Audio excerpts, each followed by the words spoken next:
Ngày mới em xin chào toàn thể các bác anh chị em trên mọi miền Tổ quốc nha. Cũng rất lâu rồi em chưa làm clip về lam rừng cho các bạn xem. Và mấy cây lam này thì cũng được rất lâu rồi, hơn 5 tháng gần đây rồi các bạn. Mà mấy ngày hôm nay là cũng đã phát triển khá tốt, thân xanh rất là đẹp. Bữa thì có mấy cây giả hạt cũng đẹp tương đương như mấy cái cây này nha. Cây này các bạn, cây này bữa cũng có mấy cây đẹp tương đương như mấy cây này, mà hai anh em tôi không ở nhà, có người lên đây trộn hết rồi. Còn mấy cây này thì giờ em muốn bán với các bạn. Ai cô bác nào ở miền Tổ quốc ai thích thì liên hệ với mình nha, rồi mình sẽ báo giá từng cây một cho các bạn. Và đây là dòng giả hạt ESO nha. Cây này là cây đại ít thảo nha. Ít thảo nhân giống từ 5 tháng trước đây, và bây giờ đã phát triển được như này.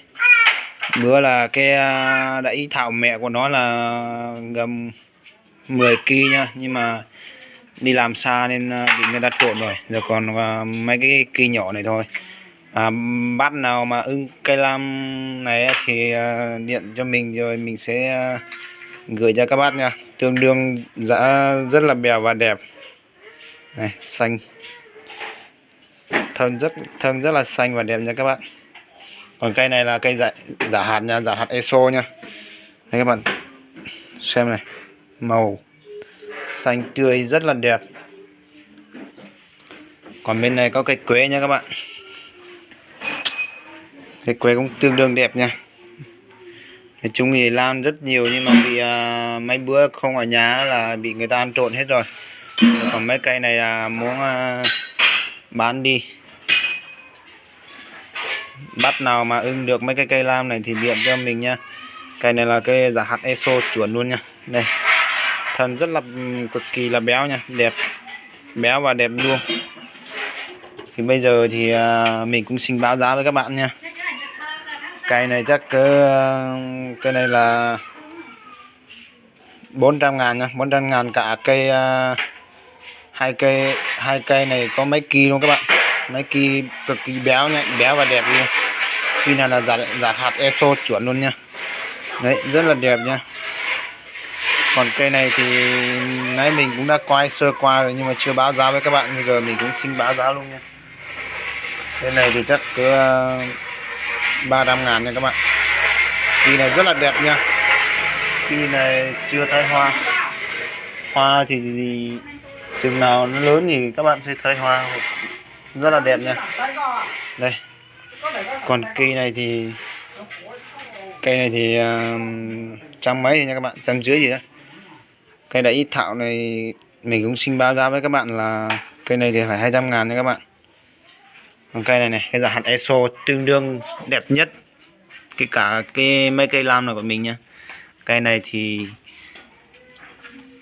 600.000 nha, 600.000 mà 3 cây nha, 2 cây dài. Mấy cây này chắc tầm khoảng mét các bạn, hơn mét gì đấy. Thân xanh rất là đẹp nha. Đây, rất là đẹp nha. Cây này bác nào mà ưng thì để lại số điện thoại để mình sẽ gửi cho các bác nha. Đây các bác xem này. Do thời tiết nó hơi xấu nên là mấy cái ngọn của nó có cái màu chấm như này. Tưới nước nó đều vô là đẹp, màu xanh lên là nó sẽ rất là đẹp nha. Cái này 600.000 nha các bạn. Đây, cái này là 600.000. 600.000 là được hưởng một cây lam rất là tuyệt vời và đẹp xanh nha các bạn. Đây, cây này là đã ít thảo nha, đã ít thảo của rừng ESO nha. Bữa đi ESO thấy về nha. Cây này giá của nó là 200.000 nha các bạn, rất là đẹp. Đây mình cũng quay video hết đây nha các bạn. Bạn nào mà thấy video của mình hay cho mình một like và chia sẻ video ủng hộ mình nha. Và bạn nào mà ưng lam thì để lại số điện thoại, sau này mình sẽ gửi lại làm cho các bạn nha. Đấy, lam rất là đẹp, kỳ nào cũng rất xanh và tươi nha các bạn. Rồi, mình xin chào các bạn nha. Hẹn gặp lại các bạn trong những clip khác của mình nha. Cũng rất lâu rồi mình cũng không làm clip thì mong các bạn thông cảm cho mình đấy nha.